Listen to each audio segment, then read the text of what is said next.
Hola chicos, ¿cómo andan? Bueno, en este video vamos a explicar plexo braquial. El plexo braquial está formado por la unión entre las ramas anteriores de los nervios raquídeos C5, C6, C7, C8 y T1, y es el encargado de la inervación de todo el miembro superior. Básicamente lo que ustedes tienen que saber es cómo se forma este plexo braquial, cuáles son las ramas colaterales y cuáles son las ramas terminales. En primer lugar, lo que tienen que saber, lo que dijimos en la definición, es que está formada por los ramos anteriores de C5, C6, C7, C8 y T1, que van a salir por los agujeros de conjunción de su vértebra determinada. C5 y C6 se van a unir para formar el primer tronco primario. C7 da por sí solo el segundo tronco primario y C8 con T1 forman el tercer tronco primario.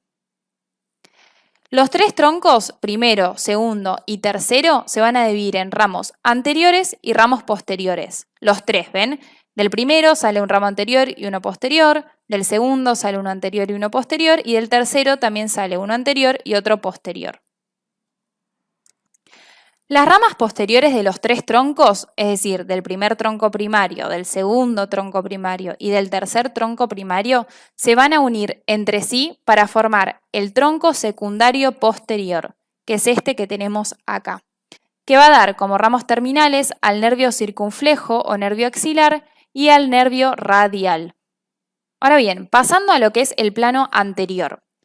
La rama anterior del primer tronco primario se va a unir con la rama anterior del segundo tronco primario para formar el tronco secundario anteroexterno. Este tronco secundario anteroexterno va a dar origen al nervio musculocutáneo y va a emitir una raíz lateral.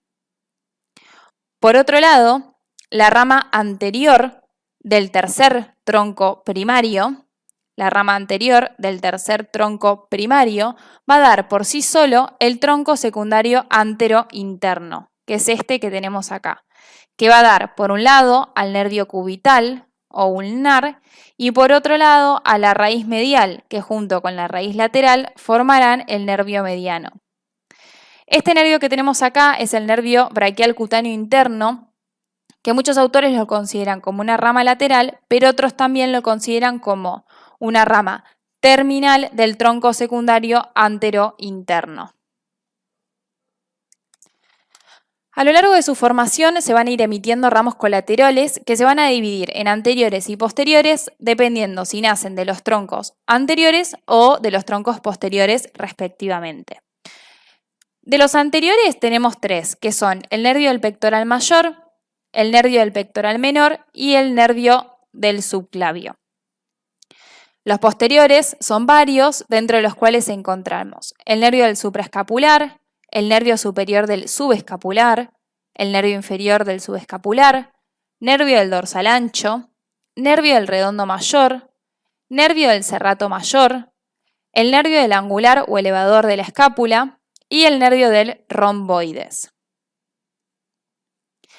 Para redondear entonces, los ramos terminales del plexo braquial son: del tronco secundario posterior van a ser el nervio circunflejo o nervio axilar y el nervio radial. Del tronco secundario anteroexterno nace el nervio musculocutáneo y la raíz lateral del nervio mediano.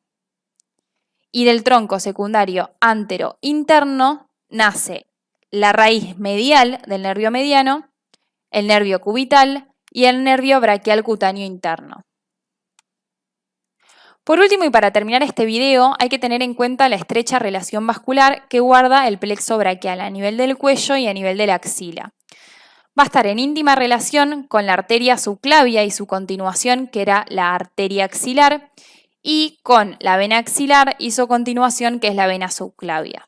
Entonces, la arteria subclavia se va a encontrar entre medio de lo que serían los troncos secundarios anteriores y posteriores, entre medio de los dos, mientras que la vena subclavia va a ser lo más anterior de todo en relación hacia anterior con los troncos secundarios anteriores. Entonces, de anterior a posterior tenemos vena subclavia y vena axilar.